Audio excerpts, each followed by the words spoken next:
Hello everybody and welcome to episode 40 of the Chesterfield of Dreams, and today it's a landmark episode for a landmark time in the season, and let's just take a look at the league to show exactly what I mean. We are down to second place as we've lost the league lead, but we can easily regain it with 10 games to go. We have 36 games played and we could go 2 points clear of Nottingham Forest with a win in our game in hand. It turns out to be Blackpool, who are currently 16th, so a fairly average side. They've gotten very consistent each way, but you can see compared to us, we've drawn very few games. We've lost, still kept within underneath 10 games lost in 36. That's very good, and we've won 22. So let's just see what's happened ever since our cup elimination, and apart from that last result, which is still okay, it's been absolutely top drawer. We'll begin very quickly with this 3-1 win against Bristol City. Very important that we got that, with the obvious disappointment. We had the week's break and we made full advantage of it, starting with the penalty, and then they equalised, meaning we had the spotlight on us, but Adam Reddington and Kane McCarthy each scored a goal. Jake Gray was the star of the show against Middlesbrough. The first goal came in the 11th minute, and then his second came in the second half, not soon after Daniel Ayala equalised. Then the most important result yet, I think, in my career, it's this 1-0 away win at the City Ground. Stephen Kinsella broke free in this nervy tie and he got his shot on target, which is great. I think we outplayed them, but it wasn't to such a degree that we could have won by more. And then we got another win against Fulham.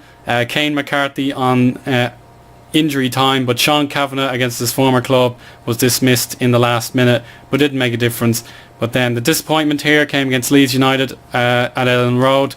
Jairo Mesa had put us 2 goals clear, and it looked to be another cruise control affair, but Stanislav Techi scored from the penalty spot, and Chris Dawson got his goal in the 65th minute, and we were unable to break him down despite a very dominant display. We let them in the second half, and I told them not to do it, but that's the way.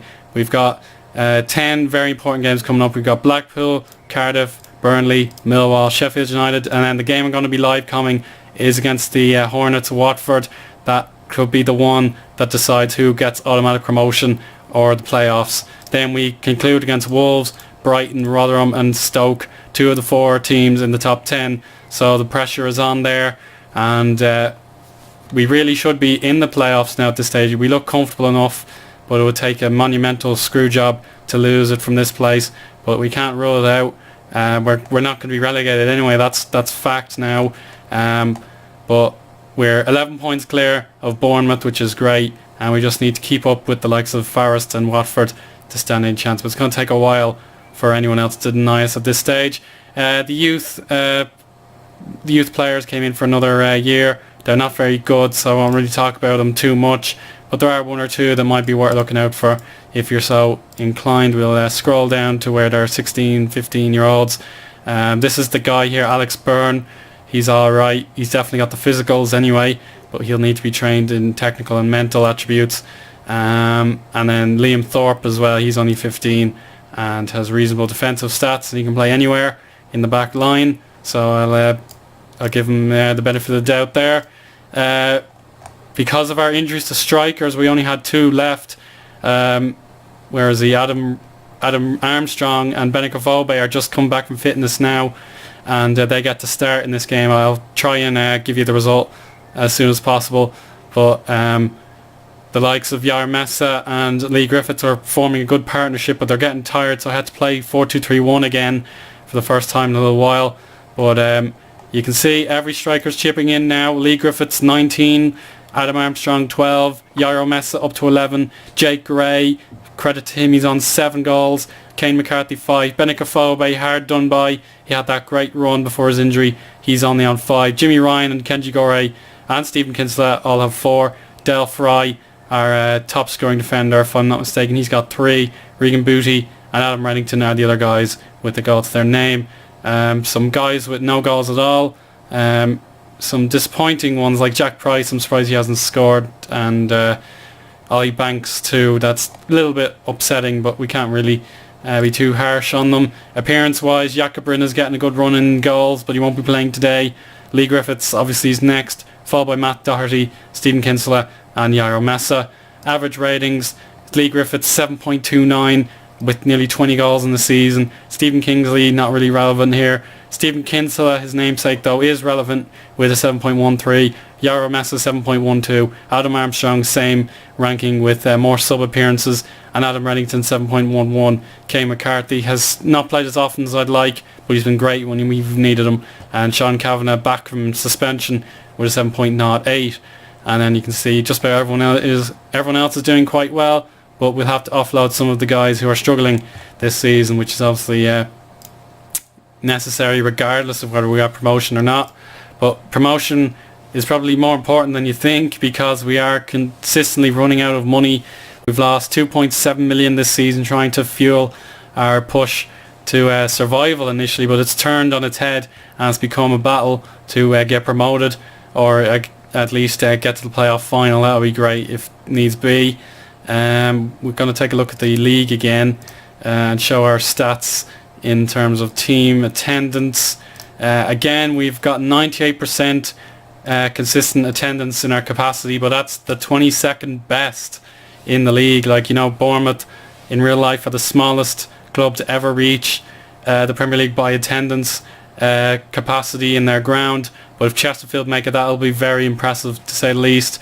But you know, we don't make the money compared to other clubs, and in terms of our spending, where would that be, salary per annum, our spending is quite low, just 9.5 million salary per annum, and yet we're challenging the likes of Watford, Fulham, Sheffield United, who have money bags, and Nottingham Forest all in the top four.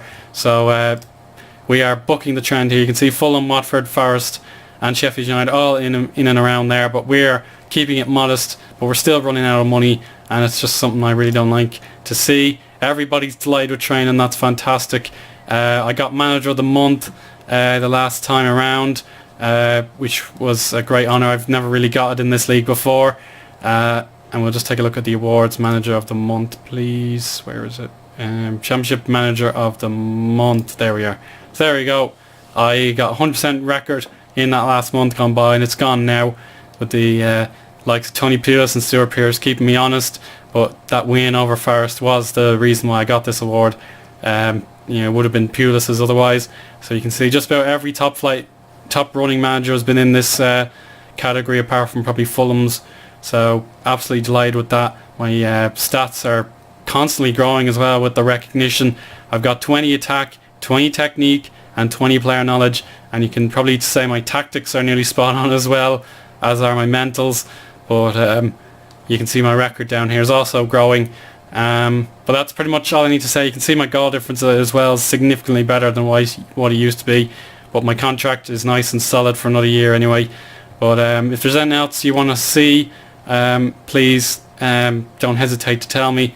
But as I say, if you enjoyed the video, you can let me know, and the next episode is guaranteed to be against Watford, who obviously disappointed not to see them win the championship in real life, but I know certain viewers will be fans of the club and they don't want to see me beat them in a live com, but they are one of the most exciting clubs in the English divisions. So we'll be having a fantastic occasion, sellout crowd without any doubt, on the 5th of April, which is 27 days away, and I hope you can join me for that.